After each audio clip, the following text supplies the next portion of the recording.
Lalong na nagkasakit yung mga anak ko. Ako lang nagtaguyod sa ospital. Wala talaga siya sa akin. Di man na siya pumunta. Galing ka ha. Salamat punta. Iya kuya la pirmi nagbabantay. Dani-dani lang makaeskwela iya kuya kay nagbabantay man sa iya.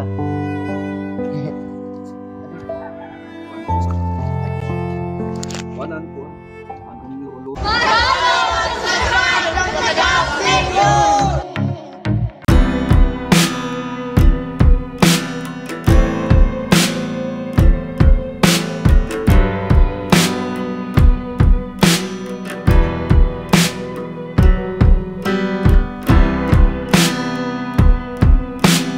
Itong inyong matutunghayan ngayon ay kwento ito ng isang dakilang ama na hindi kailanman iniwan ang kanyang mga anak. Siya si Ioleto Bachar, 35 taong gulang, na handang ipaglaban ang kanyang mga anak. Sabaybayan ang kwento ng isang dakilang ama. Ang barangay na ito ay isa sa napuntahan ko na napakalinis at napakabait ng mga tao dito. Masayang naglalaro ang mga bata o mga estudyante habang wala pang klase, at ang mga tao dito ay nagtutulungan at nagbabayanihan. Ngayon dito ay hindi natin alintana na mayroon din palang dagok sa buhay ang isang pamilya o isang tao na si Ioleto Bachar, na kung saan sarili niyang binuhay ang kanyang 3 anak, lalo na ang may sakit niyang anak na bunso. Upang matustusan ang pangangailangan ng mga anak, lalo na ang anak niyang may sakit, nakipag-usap siya sa pamunuan ng school na ito upang magtinda. Ito na ang hanap buhay niya sa ngayon, upang matustusan ang pangangailangan ng anak, lalo na ang anak na kagaling lamang sa hospital. Malaki ang kanyang pasasalamat sa pamunuan ng school na ito dahil pinayagan siya na magtinda sa loob mismo ng school. Dahil hindi na niya kailangan humakot pa ng mga customer o mga bumibili, dahil nga pwede namang bumili ang mga teachers dito o kaya ang mga estudyante. Ito na nga ang kanyang kinaabalahan ngayon, ang pagtitinda ng mga sarit-saring pagkain. Mabuhay lamang ang kanyang mga anak. Wala na nga siyang katuwang sa buhay, at ating tunghayan ang kakaibang kwento ni Ioleto Bachar. So ang masasabi ko po, si Ioleto Bachar ay isang ulirang ama. Siya ay masipag, matyaga, maalaga at mapagmahal na ama. So sa pagtitinda, dala-dala niya ang kanyang bunsong anak na PWD. Ito din ang school ng kanyang 2 anak. At alam nyo ba na si Ioleto Bachar ay halos hindi na nagpapahinga. Magkaroon lang ng benta ang kanyang maliit na tindahan. Araw-araw na siyang naglalakad mula sa bahay nila papuntang school upang dalhin ang kanyang mga paninda. At alam nyo ba na ang buhay niya ay umiikot lamang sa pagtitinda at sa pagbabantay sa kanyang anak na may sakit. Inyo ngayong matutunghayan ang nakakaawang sitwasyon ng isang bata. Siya si Yolo Mateo, ang anak ni Ioleto Bachar. May sakit na meningitis at laging dinadala sa hospital. Siya na lang ang nag-iisang nagtaguyod dahil wala na siyang katuwang sa buhay.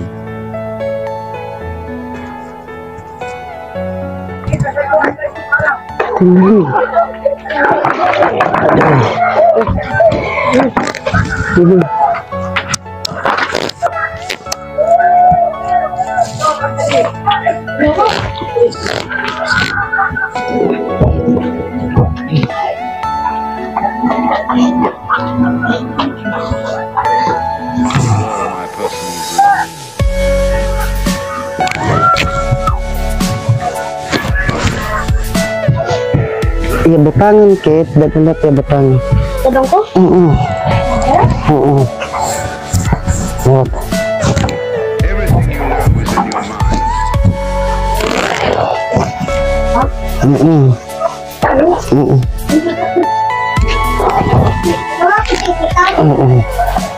Ambim po.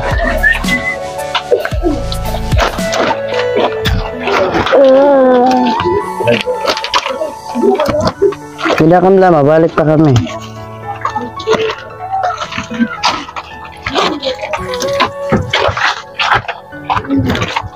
At alam nyo ba, sa tuwing nag-aaral ang dalawa niyang anak, dinadala niya o sinasama si Lolo Mateo sa kantin mismo upang doon na lamang mamalagi. Kasama niya ang bata buong araw dahil hindi naman niya pwedeng iwan dahil wala ngang maiwanan din. At isa pa, ang kanyang nanay ay meron ding minsang trabaho o naglalabada. Madalas may mga pagkakataon din na hindi na makapasok ang isa niyang anak dahil ito na lamang ang magbabantay sa bahay nila. At mapapansin ninyo ang kaawa-awang sitwasyon na sinapit ng mag-ama, lalo na sa sitwasyon ng bata na hindi man lamang makalakad.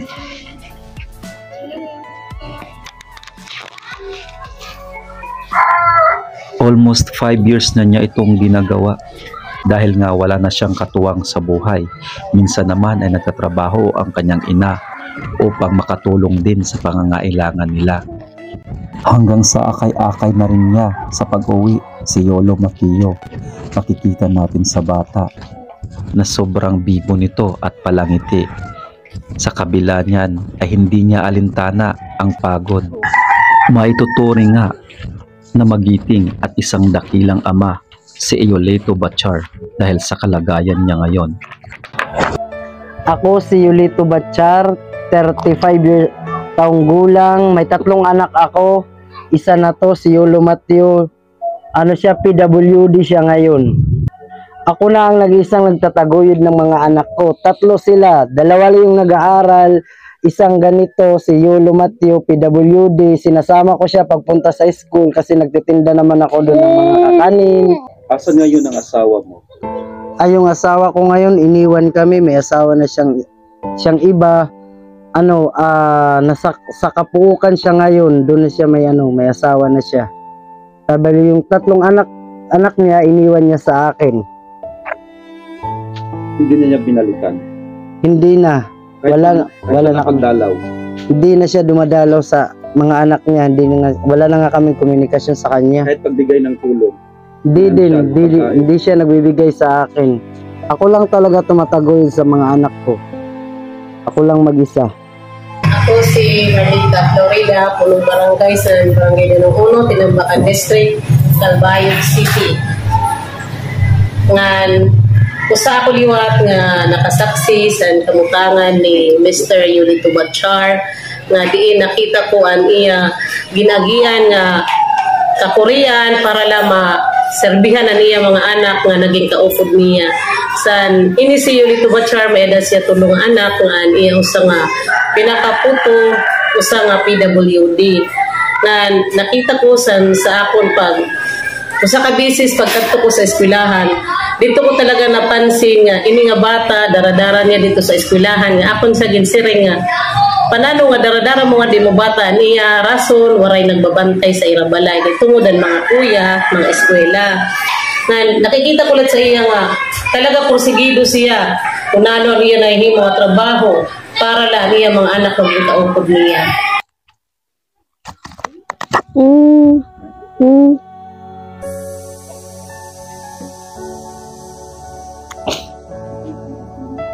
Five years na kaming iniwan niya, hindi man lang siya sa amin nagparamdam, nagpakita. Lalong na nagkasakit yung mga anak ko. Ako lang nagtaguyod sa ospital. Wala talaga siya sa akin. Di man lang siya pumunta. Pakita nila lang mga anak na sa akin. Ako lang mag-isa nag-alaga nito sa ospital. Kasama ko yung pangalawang anak ko. Nagpapalitan lang kami magbantay sa kapatid niya. Wala na akong maano sa kanya. Wala siyang pakialam sa anak niya. Hingi ako ng tulong para mapagaling lang yung anak ko. Doon ako kay Mayor. Hingi ako sa tulong para maano ko lang siya. Mapagaling ko lang yung anak ko. Yan yung suporta ko sa anak ko ng ganito.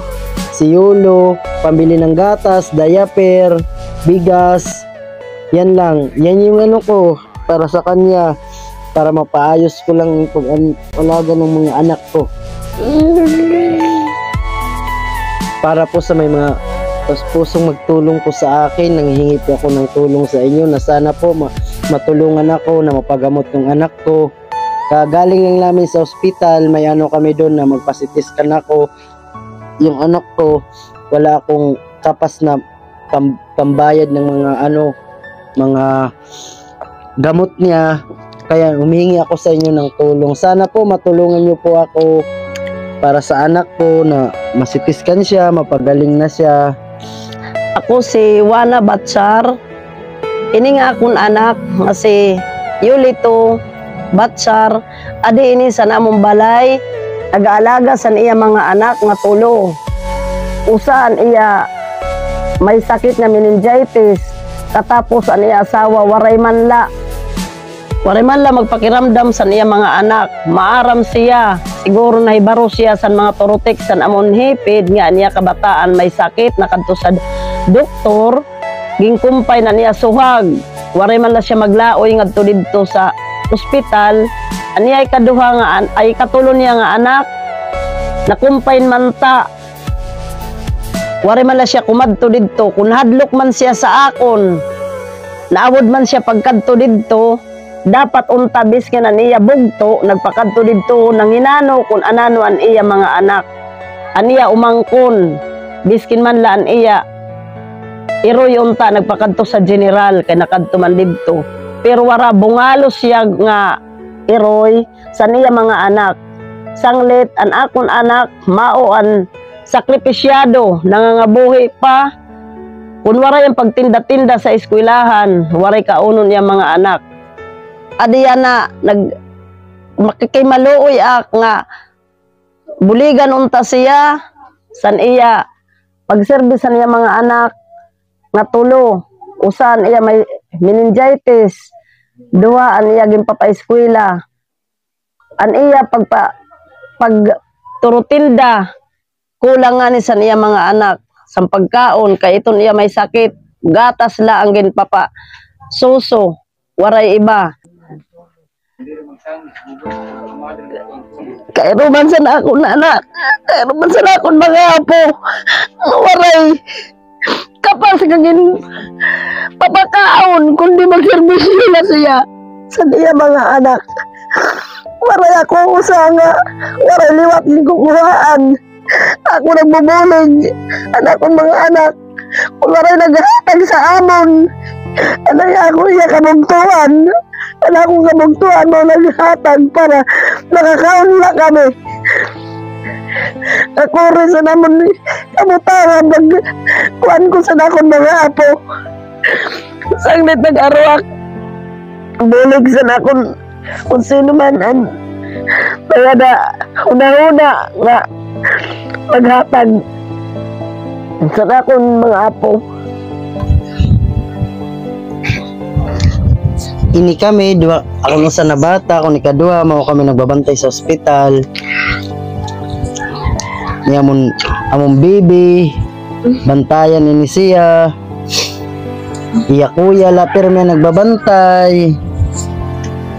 Dani-dani la maka-eskwela iya kuya kay nagbabantay man sa iya.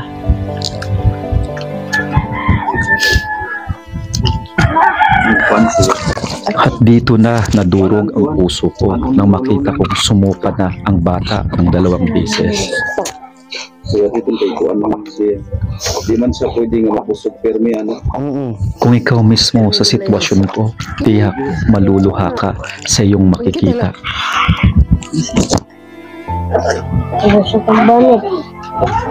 Mao ini siya kay dire na siya gud nakakauro. Iya. Aniya sinikuan kay dire man siya nakakauro. Sanglit pag nabusog siya, isusukan niya.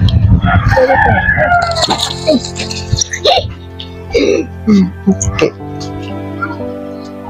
Uy, nagparatutok daw siya daw. Nagsuka na lawat siya daw. Giliwan niya. May daksay gimpapakwan na pagpauro, flit inima, dito sa Tacloban man la kay nag-order man la, tig-usa la kabugos kay 475 man ang usa. Kaya mito nakakauro siya kung magwala sa to na flit inima, ang reseta sa akong ni Dr. Clemens. Kay kung dira ka nakapalit, tag-ihaon lot siya makauro. Kaya nagsusuka siya kung busog na siya. Di man ini siya nagkukuhan good.